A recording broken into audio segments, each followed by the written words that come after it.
성경 말씀 고린도 전서를 보시겠습니다. 신약 성경 263쪽 고린도 전서 1장 2절입니다. 고린도전서 1장 2절. 고린도에 있는 하나님의 교회 곧 그리스도 예수 안에서 거룩하여지고 성도라 부르심을 입은 자들과 또 각처에서 우리의 주 곧 저희와 우리의 주 되신 예수 그리스도의 이름을 부르는 모든 자들에게 하나님 우리 아버지와 주 예수 그리스도로조차 은혜와 평강이 있기를 원하노라. 자, 9절로 내려가겠습니다. 고린도전서 1장 9절. 너희를 불러 그의 아들 예수 그리스도 우리 주로 더불어 교제케 하신 하나님은 미쁘시도다. 네. 오늘 말씀의 주제가 교제케 하시는 하나님은 미쁘시도다. 그렇지 않습니까? 이 말씀에서 가져왔습니다.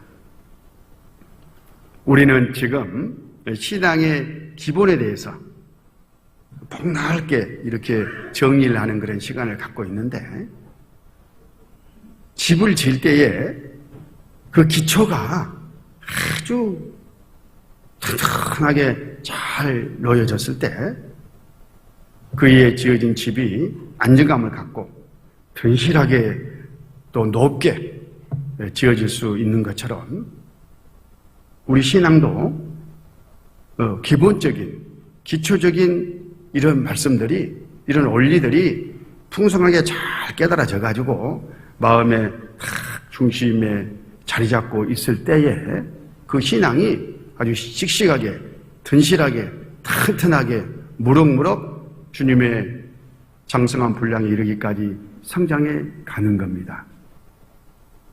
기초가 중요하다, 그런 뜻입니다. 그래서 한동안 신앙의 기초를 쭉 좀 잡자 해서 이 시리즈를 이어가고 있는데, 신앙의 핵심 주제죠. 이때 좀 잘 배워가지고 두고 내 신앙의 기본이 되는 그런 기회가 됐으면 참으로 좋겠습니다. 자, 지난 시간에는 기도와 그 요령에 대해서 정리를 했었죠.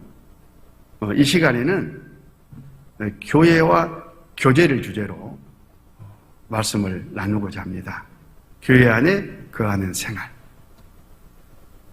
그리스도 안에 거하는 생활, 그 안에서 어떻게 우리가 실천하면서 함께 연합을 이루어갈 것인가 하는 요령을 배우는 시간입니다. 자, 여기 또 자료를 봐야 되겠죠? 자, 하나님은 아버지고 각 사람 나는 하나님의 아들이잖아요. 그리고 이 아들들이 많죠. 구원받은 사람들은 모두니까. 이 아버지 안에 아들들이 이 한 집안에 살아요. 이렇게. 그리스도 예수 아닙니다. 그 안에서 서로 사귐을 갖습니다. 그 사귐을 교제라고 하는데, 이 한 집안에 사는 이것을 교회라고 하고, 그 안에서 주거니 받거니 서로 하나님과 예수님과의 사귐, 형제 자매들과의 사귐을 교제라고 하는 겁니다. 오늘 말씀의 주제이죠. 어떻게 사귐을 갖느냐? 아버지는 성경으로 말씀하시고, 우리 각 사람 아들들은 기도로 아버지께 말하고 사랑을 나누는 거예요. 어손도손 한 집안에. 그 결과 열매가 주렁주렁 맺히겠죠? 사랑의 열매, 바로 전도입니다. 그리고 신앙이 성장하는 것, 그것으로 이제 나타나는데, 요한일서 1장 3절에 보면 우리가 보고 들은 바를 너희에게도 전함은 너희를 우리와 사귐 있게 하려 함이니 우리의 사귐은 아버지와 그 아들 예수 그리스도와 함께 함이라. 자, 사귐이 있잖아요. 사귐이 뭐예요? 인격적으로 주거니 받거니 서로 교제하는 것을 말합니다. 그런데 이 사귐은 구원받은 형제 자매들끼리 각자 연합해서 사귀는 그 사귐도 교제고, 그 안에 아버지와 그의 아들 예수 그리스도와 함께 사귀는 사귐도 동시에 이루어지는 겁니다. 그걸 교회라고 그래요. 교회라고.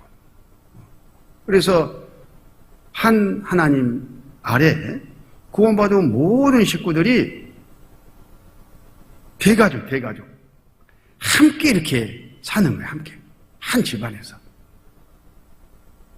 그 함께 사는 그 모습을 우리는 교회다, 그렇게 이제 말을 하고, 함께 살면서 입을 막고 살 수는 없잖아요. 주거니 받거니 서로 인격적으로 교류가 있어야 되겠죠.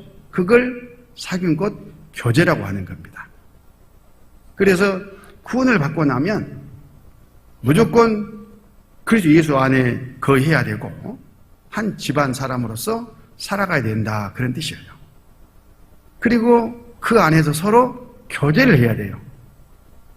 하나님 아버지와 예수님과 교제하는 것은 말할 것도 없고, 구원받은 형제 자매들끼리 같이 이렇게 사귐이 쭉 있는 것이 지극히 정상적인 신앙의 상태이고, 또 그렇게 하라는 것이 하나님의 명령입니다. 내 안에 거하라 하신 것이 하나님의 명령입니다. 그래서 오늘 공부할 주제를 좀 정리해 보면, 제목을 교회와 교제로 잡고, 먼저 교회란 어떤 곳인가? 교회에 대해서 어떤 분들은 오해를 하는데 그 오해를 좀 씻어야 되겠습니다. 또 교회는 어떻게 시작이 됐는가? 왜 교회가 이 세상에 존재하는가 하는 목적,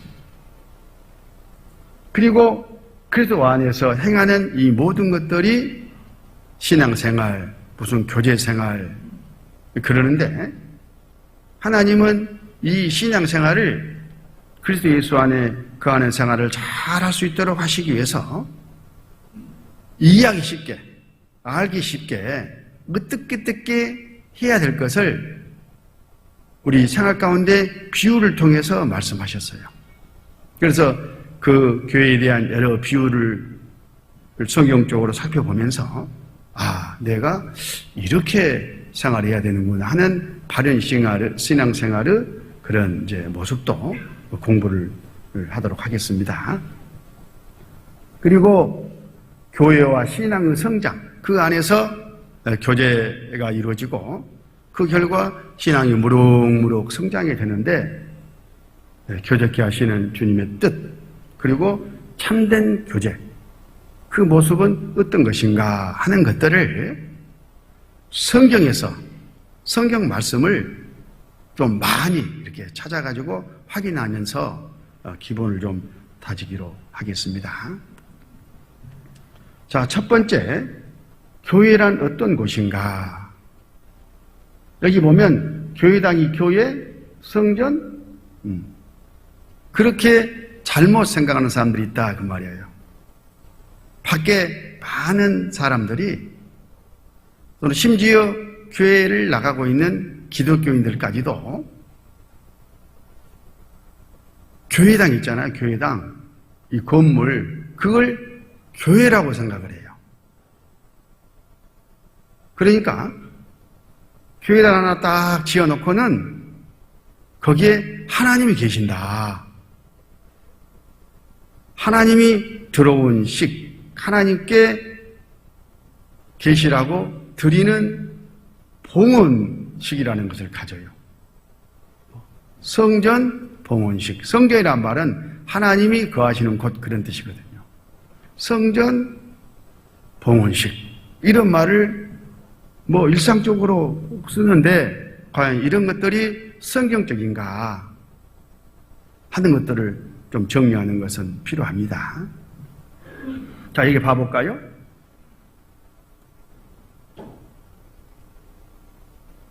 이런 교회당을 지어놓고 교회에 그렇게 부른다니까요. 이게 맞는 말일까요? 그리고는 성전 봉헌식 이런 식을 또 해요. 또 성전 입당 감사 및 임직 예배 성전이란 말은 성스러운 집 그 말이잖아요.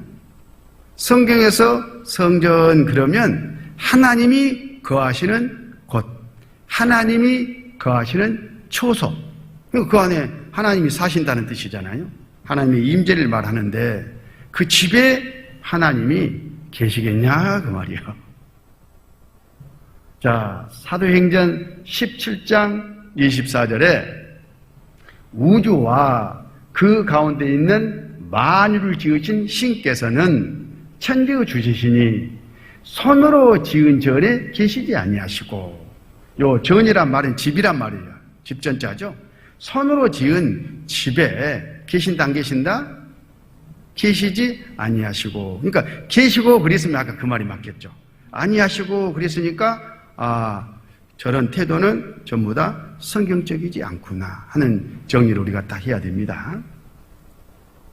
자, 부산교회 입당식 2007년 3월 31일 오후 2시 이렇게 한다 그 말이에요. 성전이 아니라 부산교회가 들어가 교제를 할 집이다 그 말이잖아요. 부산교회 입당식 이런 표현을 쓰는 게 맞는 겁니다. 그러면 뭐가 성전이냐? 어디에 하나님이 임재하시고 거하시느냐? 그게 중요하죠. 무엇이 어디가 교회냐? 성전이냐? 바로 고린도전서 3장 16절에 너희가 하나님의 성전인 것과 하나님의 성령이 너희 안에 거하시는 것을 알지 못하느냐? 아까 그분들은 모르는 거예요. 우리는 알잖아요. 성전이 어디다고? 성전이 어디요? 이 말씀으로만 보면 너희요 너희. 너희가 하나님의 성전인 것. 너희. 그러니까 사람이잖아요. 사람. 너희. 주님 피로 죄의 사함을 받고 함께 연합해서 주님을 섬기는 그 무리 복수 두세 사람 이상이잖아요. 너희. 그것이 하나님이 함께 하시는 임재하시는 거하시는 집이다. 그런 뜻입니다. 그게 바로 교회입니다. 교회. 이거 봐보실까요? 우리 부산교회당이죠?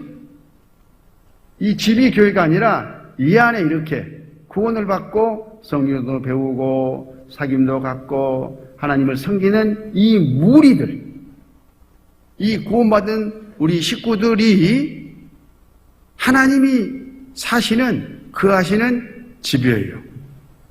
그러니까 지금 우리 안에 현재 하나님이 함께 하셔요. 거하셔요. 성령으로.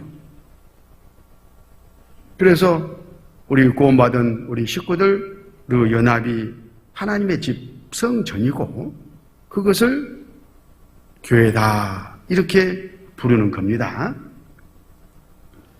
고린도전서 1장 2절에 보면 아까 읽었던 본문 말씀이죠. 교회랑 뭔가를 잘 설명해 놓으셨어요. 고린도에 있는 하나님의 교회가 뭐냐? 곧 그리스도 예수 안에서 거룩하여지고 성도라 부르심 입은 자들과 또 각처에서 우리의 주 곧 저희와 우리의 주 대신 예수 이름을 부르는 모든 자들에게 하나님 우리 아버지와 주 예수 그리스도로조차 은혜와 평화의 있기를 원하노라. 여기서 교회는 그리스도 예수 안에서 거룩하여지고 성도라 부르심을 입은 자들을 말해요. 그리스도 예수 안에서 거룩하여진다 그 말은 예수님 피로 깨끗하게 죄의 사함을 받은 무리들. 과거, 현재, 미래의 죄를 단번에 영원히 믿음으로 사함을 받은 그 무리들이 교회다, 그런 뜻이에요. 그래서 교회는 한마디로 구원받은 사람들의 무리를 말하는 겁니다. 원래 이 성경의 이 교회는 구별된 무리, 빼낸 무리, 그런 의미예요. 에클레시아. 그래서 마귀의 권세 아래서 마귀의 풍속을 따라 살던 그 사람들을 빼냈어요, 하나님이. 구원한 거죠. 그래가지고 빼낸 사람들을 각자 흩어지게 놔두지 않고 하나로 이렇게 묶어놨어요. 연합을 시켜놨다, 그런 뜻입니다. 그 빼어낸 무리, 구별된 무리를 교회다, 그런 뜻입니다. 이 개념을 잘 이해를 해야 됩니다. 우리는 세상에 있지만 세상에서 구별된 무리예요. 특별하게 분리되어 있는 그런 무리들이다, 그런 뜻입니다. 넓은 바다 위에 배가 떠 있습니다. 그런데 그 배 안에는 물이 하나도 들어오지 않잖아요. 떠 있는 거예요. 바다 위에 있지만 특별히 구별되어 있는 거예요, 그 배는. 그런 것처럼 세상이라는 이 배 위에 특별히 구원을 받고 이렇게 분리돼 가지고 구별돼 가지고 따로 물과 기름이 섞이지 않죠. 그런 것처럼 떠 있는 거예요. 그게 교회입니다. 부산교회 하면 부산 지역에 있는 많은 사람들 가운데서 특별하게 죄의 사함을 받고 함께 연합해서 주님을 섬기는 구별된 그런 무리들이다, 그런 뜻인데 얼마나 대단한 일입니까? 그 하고 많은 사람들 중에서 특별히 이렇게 구별시켜가지고 하나님의 나라라는 이름을 주어가지고 그 안에 또 하나님이 성령으로 함께 하시면서 우리를 보살피고 도와주시고 인도하시고 양육하시고 끝내는 어디까지? 천국까지 데려가시는 이 교회. 그냥 교회가 아니죠. 생각만 해도 가슴이 뛰는 바로 그런 교회.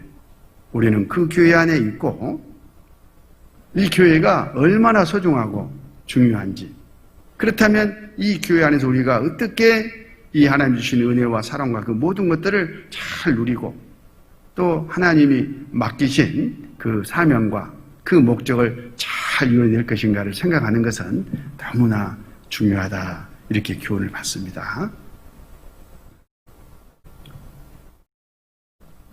그래서 이 성경에는 집이 교회가 아니고 그 안에 있는 사람들이 교회다 하는 그런 표현들이 많이 나와요. 구원받은 사람을 교회라고 부른 사례, 이걸 한번 정리를 해봤습니다. 사도행전 12장 5절에 이에 베드로에게 갇혔고 교인은 그를 위하여 간절히 하나님께 빌더라. 이 말씀은 그때 초대교회 예루살렘에 심한 구원받은 사람들에 대한 핍박이 있을 때에 헤롯이 제자 중에 하나인 야고보를 목잘라 죽였습니다. 그리고는 또 더 죽이려고 베드로까지 잡아가지고 옥에 가둬놨습니다. 얼마나 낭망스러운 그런 순간이겠습니까?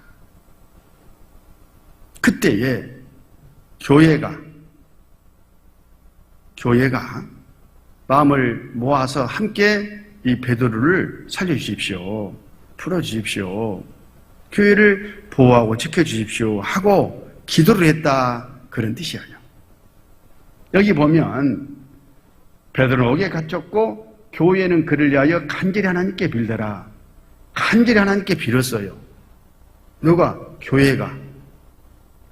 그러니까 다른 사람들이 말하는 것처럼 집이 이렇게 교회 당이 교회라면은 집이 빌어요. 집이 이상하잖아요.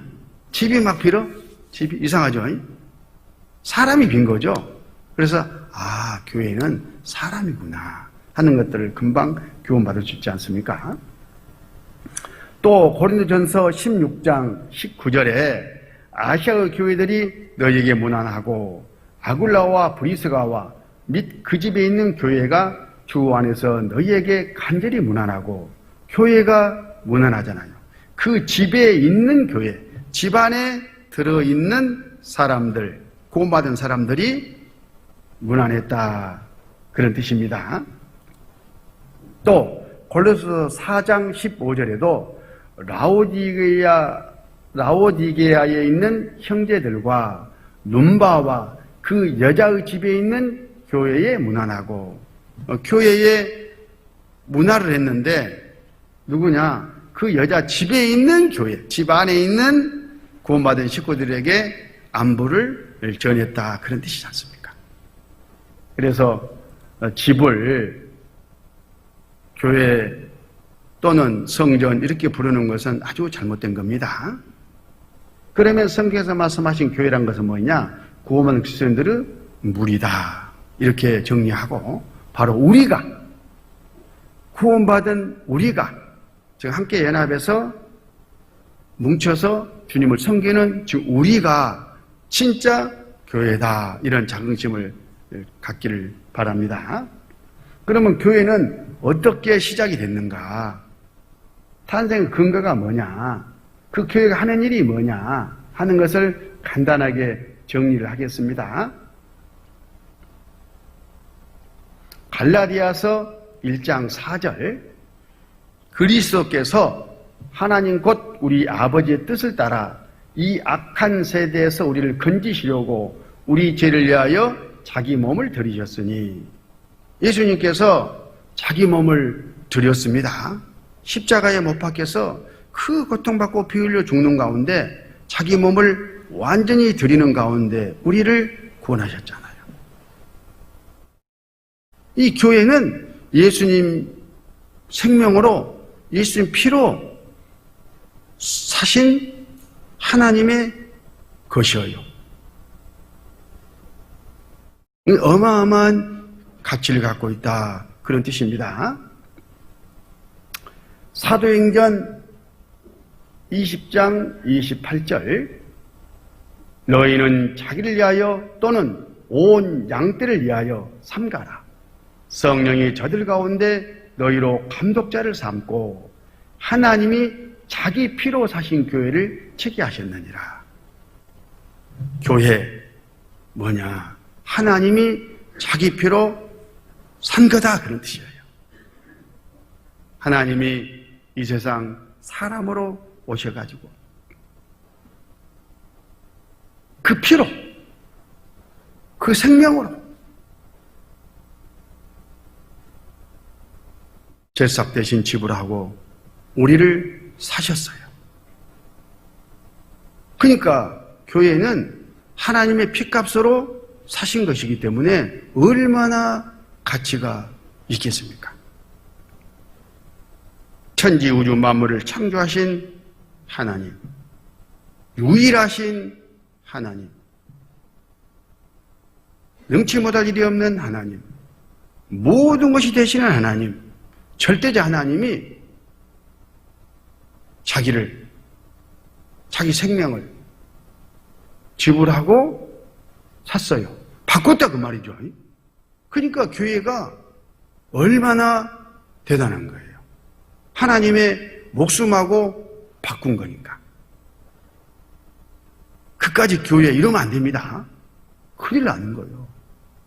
그래서 교회가 하나님이에요. 그래서 교회가 예수님의 몸이고 신부이고 그런 겁니다. 교회에 대한 존중하는 마음이 있어야 돼요, 구원받은 사람은. 교회를 경외스럽게 높이고 떠받드는 그런 마음이 있어야 정상적인 신앙이 가능한 거예요.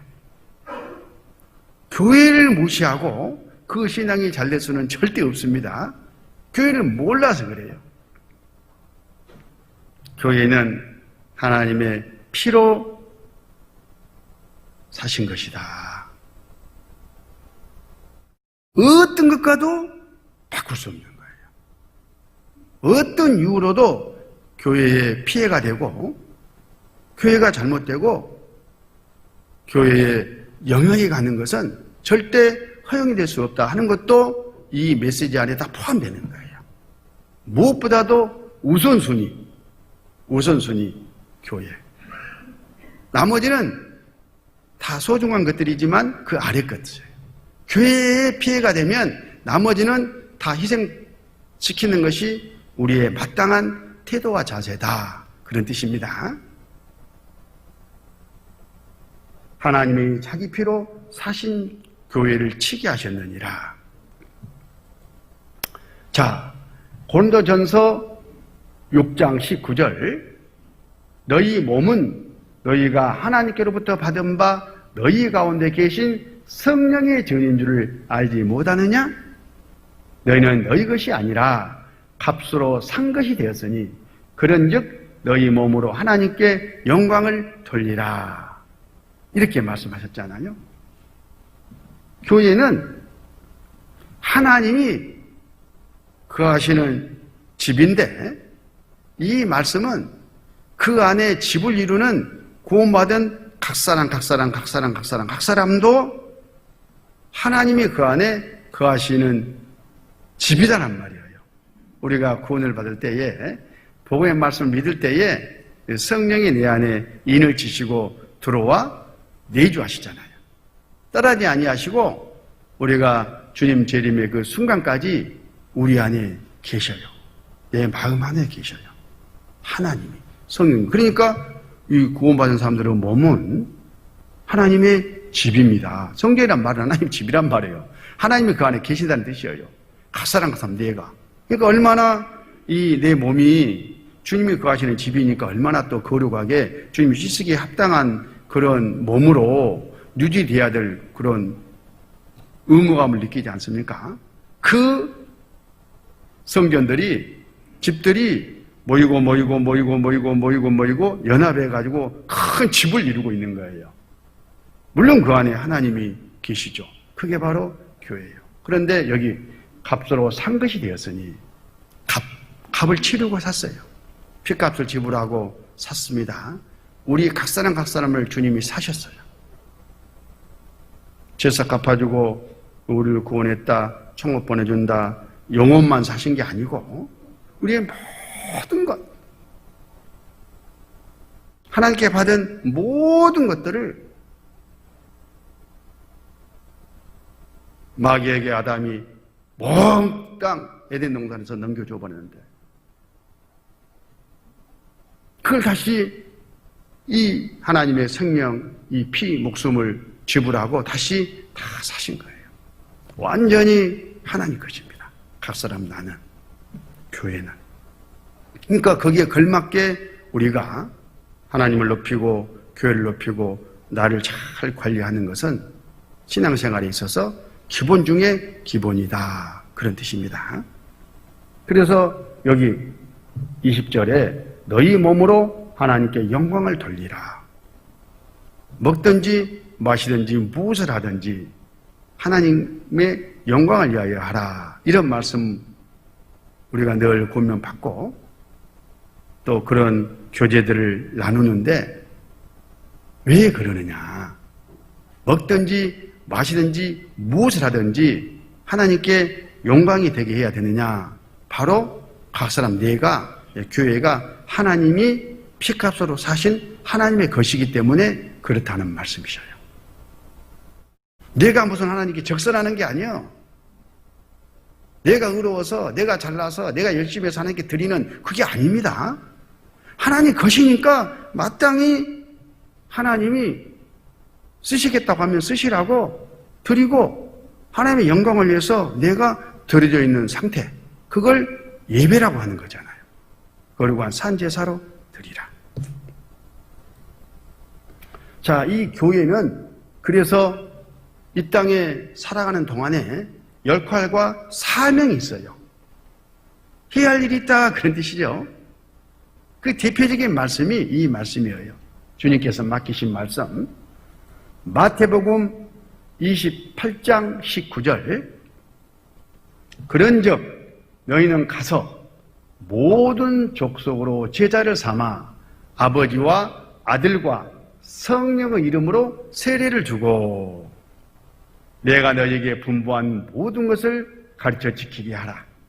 볼지어다 내가 세상 끝날까지 너희와 항상 함께 있으리라 하시니라. 이 말씀은 부활하신 예수님 십자가에 못 박혀서 그 피로 죄를 다 갚아주고 우리를 사신, 구원하신 그 주님이 하루 이틀 사흘 후에 다시 살아나셨잖아요. 예수님의 부활입니다. 그 부활하신 예수님이 40일 후에 천국으로 승천하시기 전에 제자를 통해서 이 다음 구원받은 모든 사람들, 그러니까 교회요, 교회. 교회에 부탁하신 말씀이에요. 구원받은 모든 사람들에게 부탁하신 말씀, 교회에 부탁하신 말씀이세요. 이 말씀을 남기시고 가셨어요. 어떤 말씀이죠? 가서 모든 족속으로 제자를 삼아. 그 말은 뭔 말이에요? 세상 모든 사람들에게 예수님의 복음을 전해가지고 예수님의 제자로 삼아라. 제자는 뭐예요? 스승을 따라가는 사람이잖아요. 예수님을 섬기며 예수님께 배우며 예수님을 따라 사는 사람으로 삼아라, 그런 뜻이에요. 복음을 전해가지고 그 영혼들이 구원을 받고 주님을 따르는 삶을 살 수 있도록 하는 그 일을 교회에 맡겼습니다. 교회의 역할과 사명입니다. 그리고 그 증거로 주님을 따라 살겠다는 그 증거로 신앙 고백을 받아라. 바로 그게 세례죠. 아버지와 아들과 성령의 이름으로 세례를 주고, 세례가 뭐예요? 나는 주님과 함께 죽었다.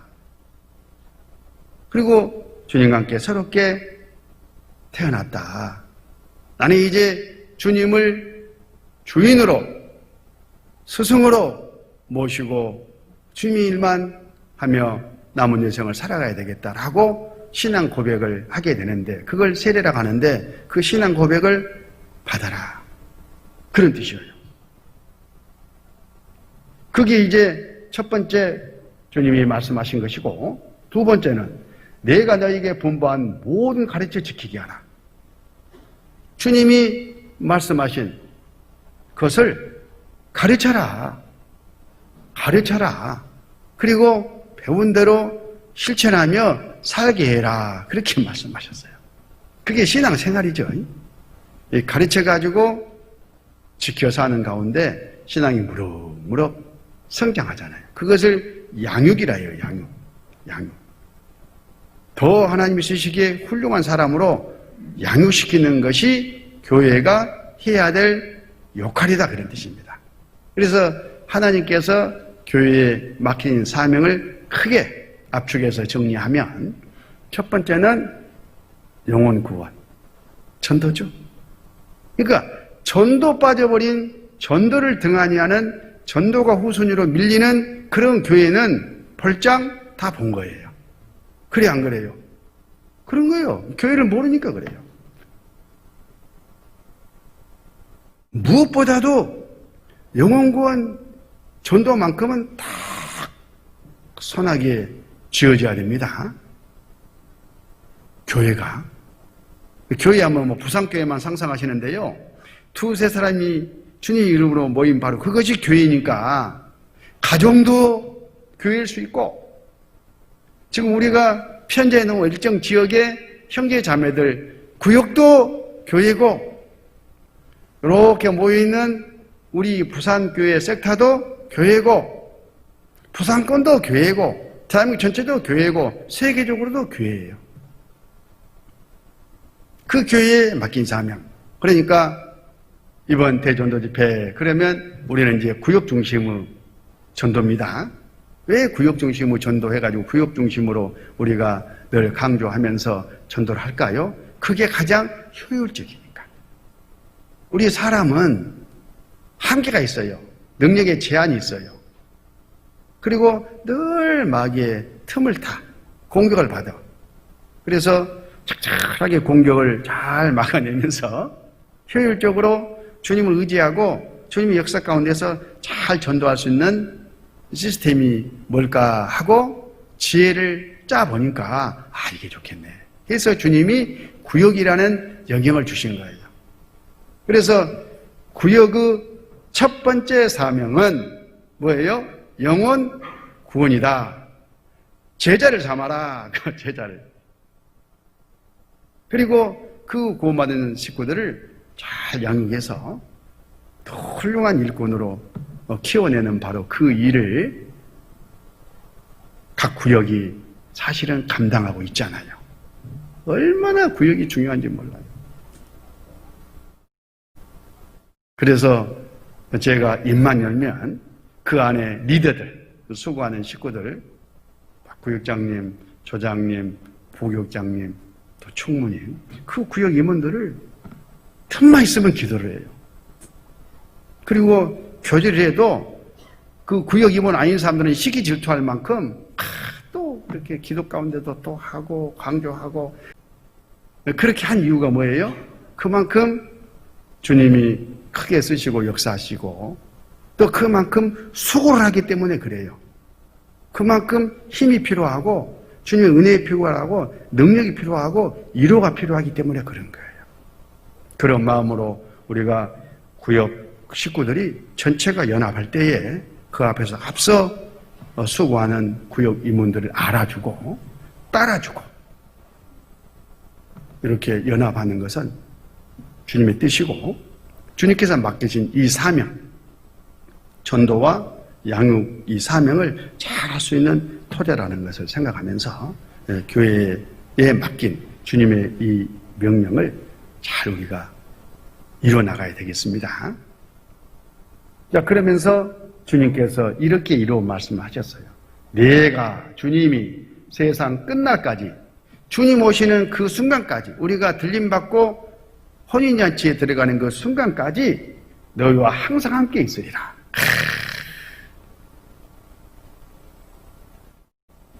너희가 누구예요? 각 사람 각 사람 나도 해당되지만은 여기서는 너희 이 교회를 말해요. 너희와 항상 함께 있겠다. 항상 한시도 떨어지지 아니하고 항상 함께 전도하고 함께 양육하고 함께 위로하고 함께 아파하고 함께 기뻐하고 함께 돌보고 그렇게 하겠다. 그런 약속이잖아요. 너희와 항상 함께 있으리라. 지금도 이 주님이 우리 안에 함께 하시고 또 다음 주 집회를 위해서 구역 안에 함께 하고 계신다는 것. 어려운 가정이 있습니까? 그러면 주님이 그 가정 안에 지금 함께 하고 계셔요. 그런 위로 가운데 주님이 맡긴 사명을 잘 이뤄갈 수 있도록 하십시다. 에베소서 2장 19절. 그러므로 이제부터 너희가 외인도 아니요 손도 아니요 오직 성도들과 동일한 시민이요 하나님의 권속이라. 우리 구원받은 사람은 성도, 거룩한 물이라 그런 뜻이에요. 동일한 시민이요. 다른 구원받은 형제자매와 마찬가지 나도 하나님의 아들이다 그런 뜻이에요. 그리고 하나님의 권속이라. 권속이란 것은 하나님께서 돌보는 식구들이다 그 말이에요. 한솥밥 먹는 식구들. 하나님께서 돌보는 하나님의 돌보심을 받는 식구들이다. 그 안에 내가 들어가 있다. 바로 이게 교회다. 이렇게 정리를 합니다. 자, 그 다음에 그래도 안에서 행하는 그런 문제. 그래서 하나님이 이런 교회에 우리가 어떤 태도와 자세로 행할 것을 교훈하셨어요. 많이 하셨겠죠. 그래서 쉽게 그것을 깨닫고 실천하며 살으라고 교회를 여러 가지 모양으로 비유를 하셨습니다. 요한복음 15장 3절 너희는 내가 일러준 말로 이미 깨끗하였으니 내 안에 거하라. 나도 너희 안에 거하리라. 가지가 포도나무에 붙어있지 아니하면 절로 과실을 맺을 수 없음 같이 너희도 내 안에 있지 아니하면 그러하리라. 나는 포도나무요 너희는 가지니 저가 내 안에 내가 저 안에 있으면 이 사람은 과실을 많이 맺나니 나를 떠나서는 너희가 아무것도 할 수 없습니다. 너희는 내가 일러준 말로 이미 깨끗하였으니 그 말은 말이요. 거룩함을 이루었으니 구원을 받았으니 이건 구원받은 사람에게 주시는 하나님의 명령이요. 명령. 내 안에 거하라. 예수님 안에 거하라. 예수님 안에 거하라. 어디가 예수님이냐? 무엇이 예수님 안에 거하는 거냐? 이게 이제 우리의 중요한 과제지 않아요? 그러면서 예수님께서 포도나무를 들어서 비유로 설명하신 거예요. 포도나무가 있지 않냐? 그러면서 이 포도나무를 예수님 자신으로 비유하셨어요. 포도나무는 가지가 있지 않냐? 가지를 구원받은 사람들 각사랑 각사로 말씀하셨어요.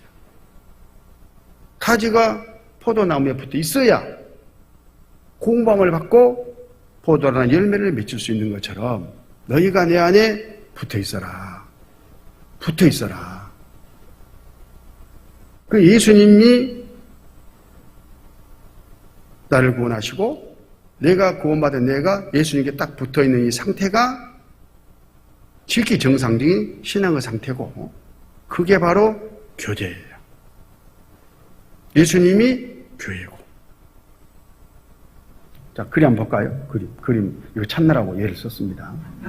풍성하죠? 왜 이 그림을 찾느라고 예를 썼냐면, 그래도 예수님 정도는 돼야 되잖아요. 튼실해야죠, 나무가. 태풍 불어도 껍데가 않겠죠. 이 가지들도 막 튼실해야 되잖아요. 비실비실 하면 되겠어요? 튼실하잖아요, 튼실하잖아요. 이야, 포도도 막, 중만한 포도들이 주렁주렁 맺혔잖아요. 이렇게 돼야 된다는 말이에요. 이 이유는 나무가 튼튼하고, 가지가 다 튼튼하게 붙어 있고, 그래서 이 나무가 가지에다가 이 모든 좋은 것을 유감없이 공급해가지고 이런 포도들을 맺혀 놓은 거예요. 맺혀 있는 것은 가지지만 누가 맺혔어요? 나무가 맺힌 거죠. 이게 바로 교회의 원리입니다. 전북 고창의 한 농장에서 포도나무 한 그루에 무려 4,500송이의 포도가 주렁주렁 열렸습니다. 친환경 농법으로 이룬 결실이어서 더 놀랍고 화제가 되고 있습니다. 박연선 기자가 다녀왔습니다. 검정색의 농익은 포도가 주렁주렁 달렸습니다. 뻗어나온 포도나무 줄기의 길이는 무려 40m. 거대한 비닐하우스를 가득 채운 무성한 포도줄기를 따라가면 단 한 그루의 나무로 이어집니다. 14년 전 심은 이 포도나무 한 그루에만 4,500송이가 달렸습니다. 일반적인 포도나무보다 100배나 많은 송이가 맺힌 겁니다. 한 1m 떨어져서 물을 줘요. 또 시들거리면 더 멀리 물을 주고 해서 이 나무가 갖고 있는 유전 능력을 뿌리가 나와서 너희들이 물을 먹어라. 내가 갖다 주지 않겠다. 어려서부터 그렇게 교육을 시켜가지고 세계적으로도 유례가 없는 나무의 비결은 친환경 유기농법에 있습니다. 이 농가만의 특제 비료에는 두부 비지와 대나무, 참나무 톱밥이 들어갑니다. 이렇게 한 그루에서 4,500송이가 달리게 되는 그 기본 바탕에는 토양부터 살리는 친환경의 어떤 원칙들을 고수했기 때문에 이 농장이 보유한 20여 그루의 포도나무는 모두 1,000송이가 넘는 포도가 달려 있습니다. MBC 뉴스 박연선입니다. 교회에 대한 비유를 좀 정리해 보면 사람의 몸에 비유를 하셨어요. 사람 몸. 그것도 많은 교훈을 하셨습니다. 신부의 비유를 하고 또 군사의 비유를 하시고 성전의 비유를 하셨습니다. 이 내용들을 좀 말씀으로 정리를 좀 하려고 하는데, 에베소서 1장 22절, 에베소서 1장 22절, 또 만물을 그 발 아래 복종하게 하시고 그를 만물 위에 교회의 머리로 주셨느니라. 교회는 그의 몸이니 만물 안에서 만물을 충만케 하시는 자의 충만이니라. 자, 이 말씀을 보면 주님이 교회를 사람의 몸에 지금 비유를 하고 계시지 않습니까? 자, 그래서 여기 표를 잠깐 다시 보면 교회에 대한 비유, 사람 몸에 비유된 교회, 신부에 비유된 교회, 군사에 비유된 교회, 성전에 비유된 교회, 이렇게 나눠서 교훈을 받으려고 하는데, 먼저 사람의 몸에 비유된 교회. 이제 교회를 이런 사람의 몸에 비유했다, 그런 뜻이에요. 사람 몸을 크게 보면 뭐가 있어요? 머리가 있죠. 그리고 몸이 있잖아요. 머리와 몸으로 나뉘어요. 이 머리가 예수님이고, 이 몸이 구원받은 사람들은 무리를 말해요. 교회. 그리고 이 몸 안에는 이런 팔, 다리, 뭐 이런 것들 있잖아요. 눈, 코, 입, 손가락, 뭐 발가락. 이걸 지체라고 그래요. 이 사람의 몸에 비유를 해가지고 교회 교훈을 주셨는데, 이 교훈을 잘 받는 것이 신앙생활의 요령입니다. 방금 읽은 이 말씀, 또 만물을 그 발 아래 복종해 하시고 그를 만물 위에 교회의 머리로 주셨느니라. 그를 예수님을 교회의 머리로 주셨다. 교회는 그의 몸이니, 교회는 그러니까 예수님의 몸이잖아요. 교회가 예수님이다, 그런 뜻이잖아요. 아까 포도나무를 예수님은 내가 포도나무요 그랬잖아요. 아버지는 농부라. 그러니까 내가 포도나무요, 예수님. 그러면 가지가 고마산이 붙어 있어야 돼. 어디에? 포도나무에. 내가 포도나무요. 교회는 그의 몸이니, 예수님의 몸이니까 예수님이셔. 그래서 교회 안에, 교회에 구원을 받고 딱 이렇게 붙어 있는 것이 가지가 포도나무에 딱 붙어 있는 그 이치인 거예요. 뭐 어렵지 않죠?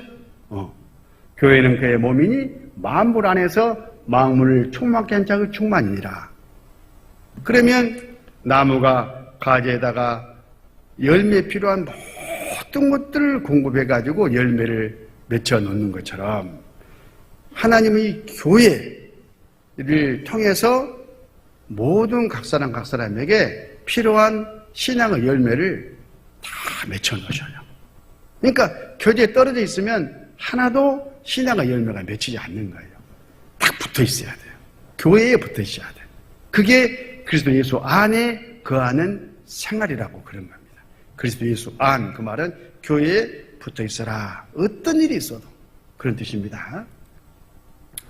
그래서 그리스도는 머리고 교회는 그의 몸이다. 고린도서 1장 18절, 그는 몸인 교회의 머리라. 주님이시죠? 이렇게 교회가 있습니다. 눈에는 보이지 않지만 그 안에 하나님 함께 하셔요. 바로 우리 주님이 머리로 다 계셔요. 머리로. 주인 없는 게 아니에요. 머리로 계셔요. 모든 것들은 그 머리로 말미암아 지시가 내려오고 또 필요한 것들이 공급되고 그렇잖아요. 그래서 교회의 주인은 주님이시다 하는 것들을 생각하셔야 됩니다. 그는 교회의 몸인 교회의 머리라. 그가 근본이요 죽은 자들 가운데서 먼저 나신 자니 이는 친히 마음으로 으뜸이 되려 하심이요. 몸된 교회는 머리신 그리스도의 지시와 공급을 받습니다. 당연하죠. 골로새 2장 9절, 그 안에는 신성의 모든 충만이 육체로 거하시고 너희도 그 안에서 충만해졌으니 그런 모든 정사 권세의 머리시라. 교회의 지배와 다스림의 권한이 머리이신 주님에게 있다 그 말이에요. 주님의 지배와 다스림을 받는 거예요, 교회가. 지들 마음대로 하는 게 아니다 그 말이에요. 근데 주님은 어떻게 우리를 지배하고 다스립니까? 이 말씀을 하셔요, 말씀으로. 이 말씀 안에 딱 순종하고 복종하는 바로 그것이 지배와 다스림을 받는 상태인 거예요. 그래서 이런 비유로 말씀하시는 겁니다. 골로새서 2장 19절 머리를 붙들지 아니하는지라 온 몸이 머리로 말미암아 마디와 힘줄로 공급함을 얻고 연합하여 하나님이 자르게 하심으로 자라느니라. 머리로부터 모든 것들이 또 공급돼요. 교회에 필요한 모든 것들, 각 사람에게 필요한 모든 것들이 교회를 통해서 저렇게 공급이 돼. 그리고 그 공급을 받아가지고 포도나무에 가지가 자라면서 열매를 맺는 것처럼 우리도 신앙이 자라면서 신앙의 열매, 성령의 열매를 맺히는 거예요. 그러니까 머리가 계시고 그 머리가 교회로 말미암아 공급하시는 공급을 잘 받을 수 있는 내 신앙의 상태가 돼 있는 것이 너희가 내 안에 거하라 하신 말씀을 잘 이루는 겁니다. 포도나무가 붙어 있는 것처럼 교회가 몸이면 구원받은 사람은 그 몸의 각 지체입니다. 그렇죠, 당연히.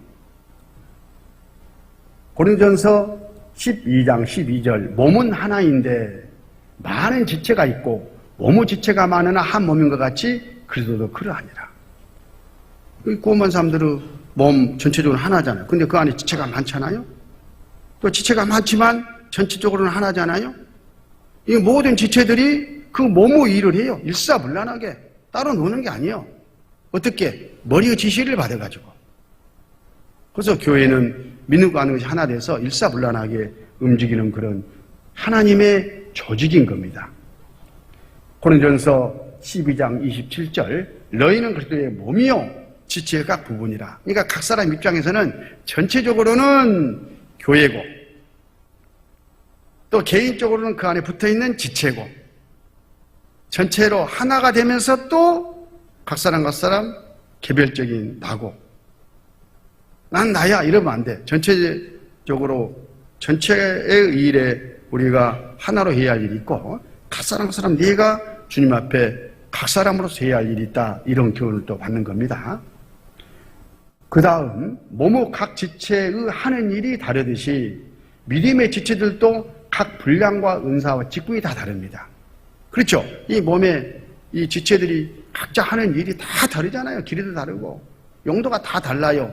근데 전체적으로는 그 몸의 일을 조화롭게 하잖아요. 그래서 손이 나 입이 될란다, 발이 될란다, 발가락이 나는 뭐 눈이 될란다. 그러면 안 되죠.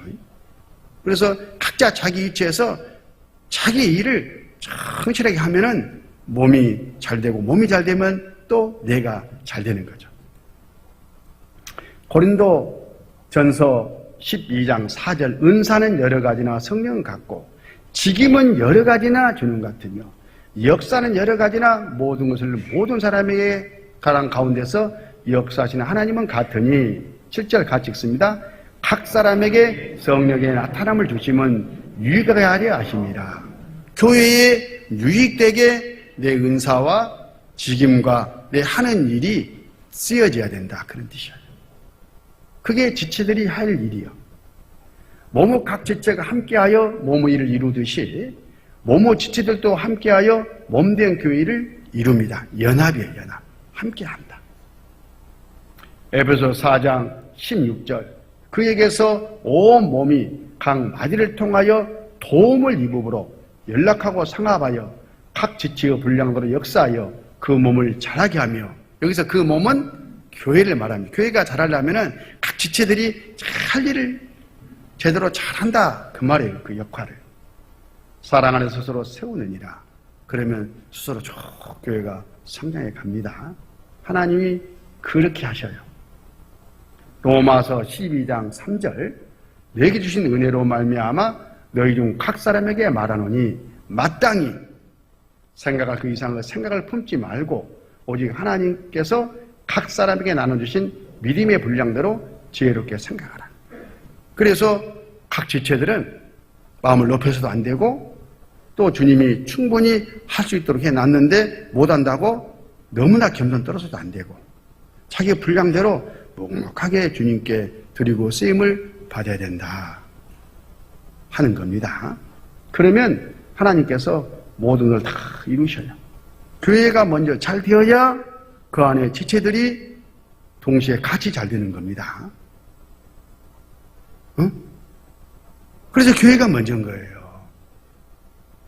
교회가 잘못되면 그 안에 모든 사람도 다 엉망이 되는 거예요.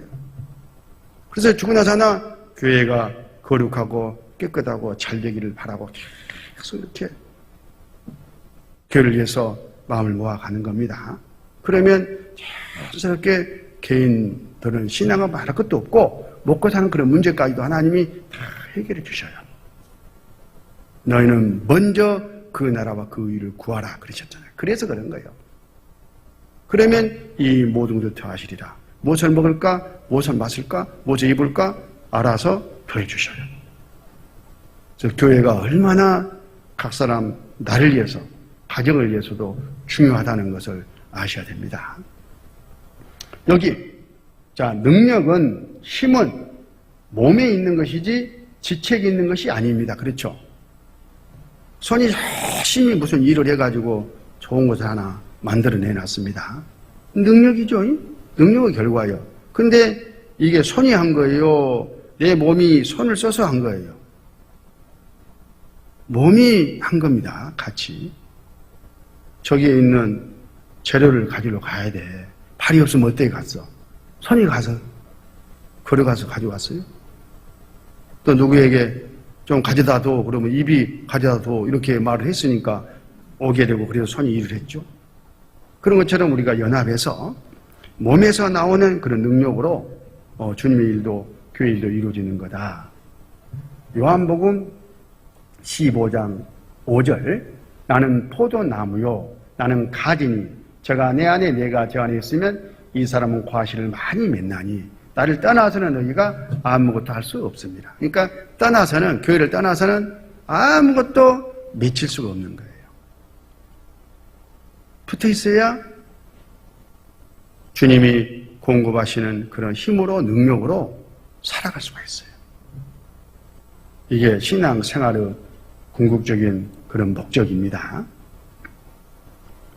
그 다음에 신부에 비유된 교회, 신부. 성경에 보면, 야, 이 신부는 특징이 뭐예요? 얼마나 아름다워요.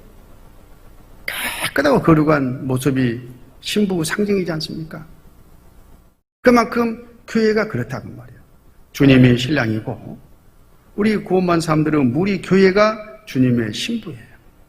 그러니까 교회가 그 높으신 거룩하신 그 주님에 걸맞는 그런 신부로 준비가 되어야 되지 않겠습니까? 당연한 거죠. 그래서 교회를 신부로 주님이 비유를 해 주신 겁니다. 에베소서 5장 31절 이러므로 사람이 부모를 떠나 그 안에 합하여 그 둘이 한 육체가 될지니 이 비밀이 크도다. 내가 그리스도와 교회에 대하여 말하노라. 그리스도 예수님과 교회의 관계가 바로 신랑과 신부의 관계와 똑같다. 그런 뜻이에요. 교회는 그리스도의 신부입니다. 고린도후서 11장 2절 내가 하나님의 열심으로 너희를 위하여 열심 내노니 내가 너희를 정결한 처녀로 한 남편인 그리스도께로 드리려고 중매함이로다. 우리가 전도하는 것이 뭐예요? 신랑이신 주님. 신부가 필요하잖아요. 교회. 그 신부를 지금 준비해가는 과정이에요. 그래서 개인적으로는 그 사람을 주님께 중매하는 거예요. 중매. 둘이 결혼하라고. 사랑관계를 이루라고. 그러니까 고만 사람들은 우리 교회는 주님의 신부고 서로 사랑을 나누는 그런 관계다. 그런 뜻입니다. 교회는 신부답게 거룩하고 순결하고 깨끗해야 합니다. 그렇죠. 신랑에 걸맞는 신부여야죠. 준비가 돼야 되지 않겠습니까? 방금 자고 일어난 괴제자 참 이도 안 닦은 부시시 그런 모습으로 모처럼 오랜만에 집을 찾은 서방님을 맞이하면 누가 좋아라고 하겠어. 에베소서 5장 26절 이는 곧 물로 씻어 말씀으로 깨끗하게 하사 거룩하게 하시고 자기 앞에 영광스러운 교회로 세우사 티나 주름 잡힌 것이나 이런 것들이 없이 거룩하고 흠없게 하려 하심이니라. 하나님은 그래서 교회를 계속해서 깨끗하게 거룩하게 계속 이렇게 구별시켜 가셔요. 그 안에 들어온 육신적인 이런 누룩, 묵은 누룩이죠. 악독하고 계약한 누룩, 잘못된 그런 교리들이 들어오면 깨끗하게 정리하고 또 깨끗하게 관리해가지고 주님의 신부로 예배해 가시는 일을 우리 안에 성령이 해 가시는 거예요.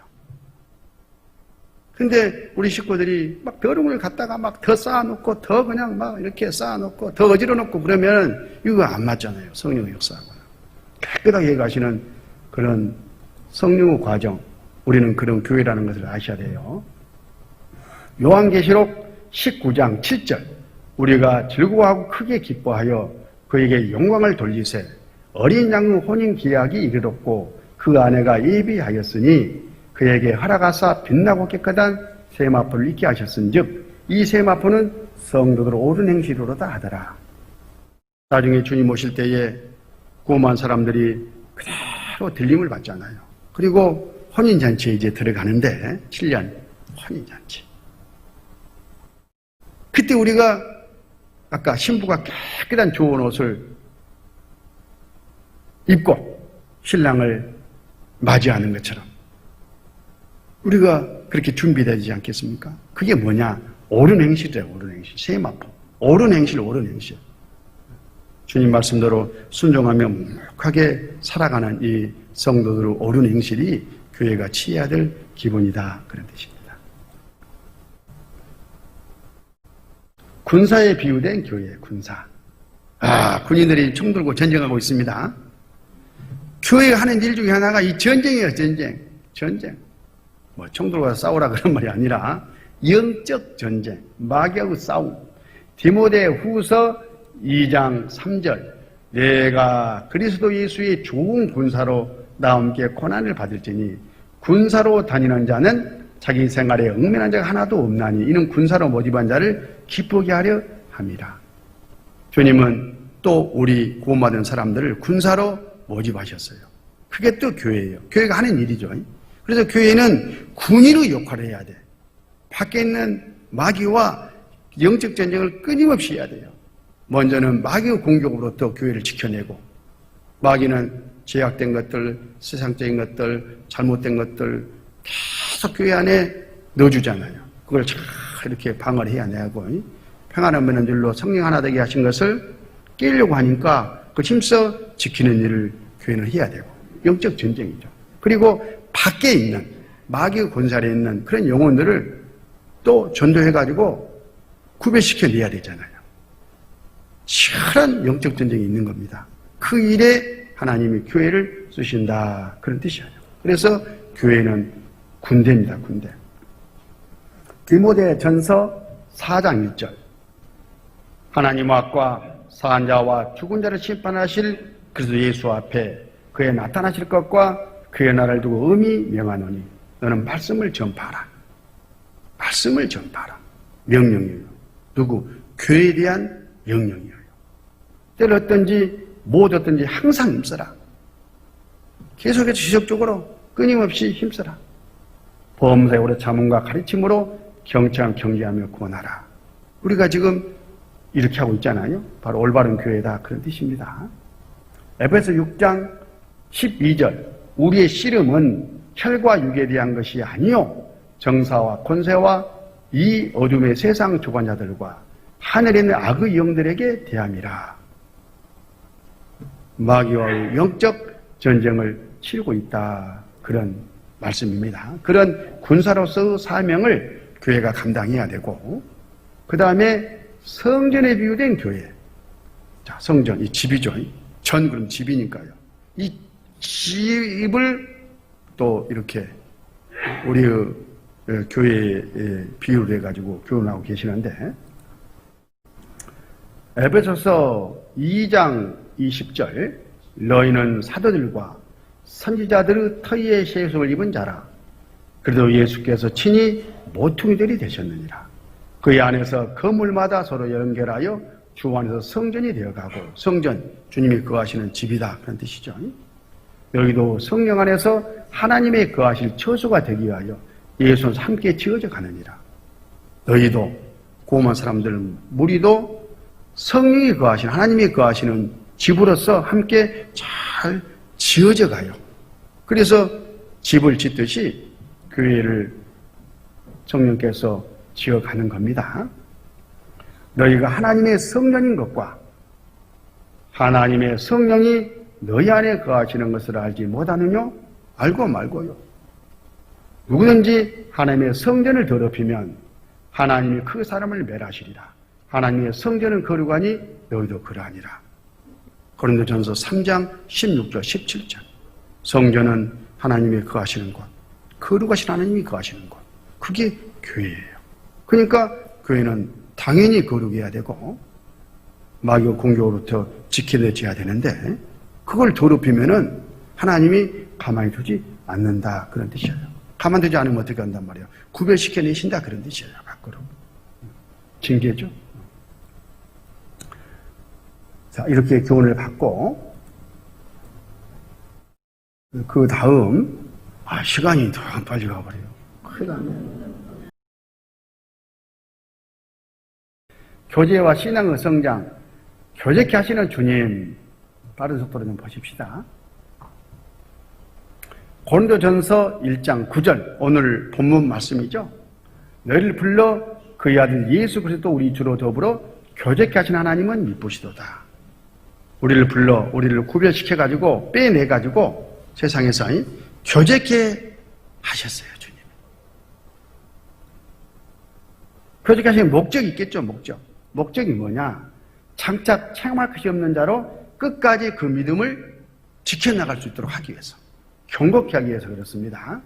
고린도전서 1장 8절, 주께서 너희를 우리 주 예수 그리스도 날에 체험할 것이 없는 자로 끝까지 경고케 하시리라. 그러니까 하나님이 예비하시는 모든 상급을 잃지 않고 끝까지 내 신앙을 지켜가려면 꼭 무엇이 있어야 된다?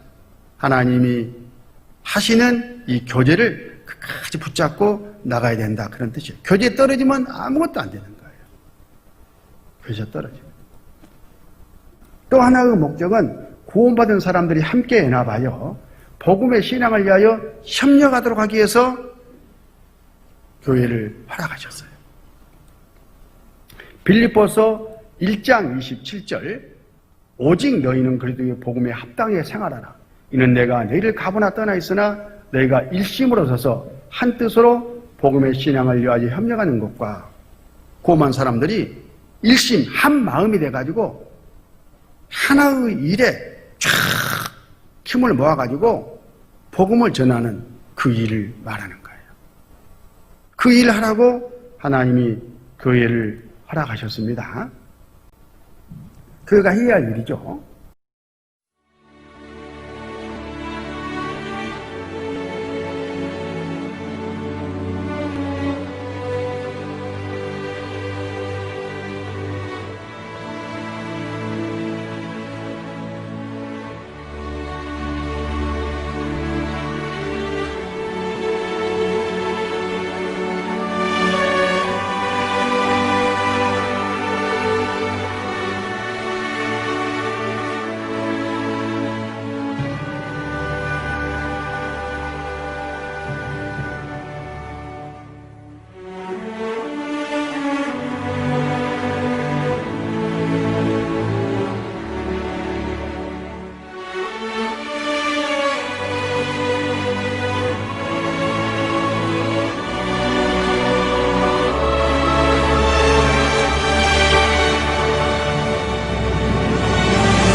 교제의 참된 의미를 정리를 하면 하나님 아버지와 그 예수 그리스도와 함께하는 고운 사람들은 사귐이다. 교제는 사귐이다.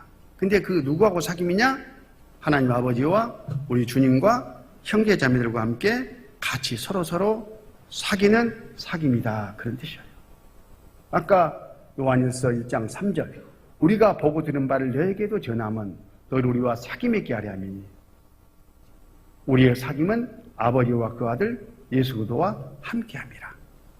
이 사귐 안에는 형제 자매들과의 사귐도 마찬가지입니다.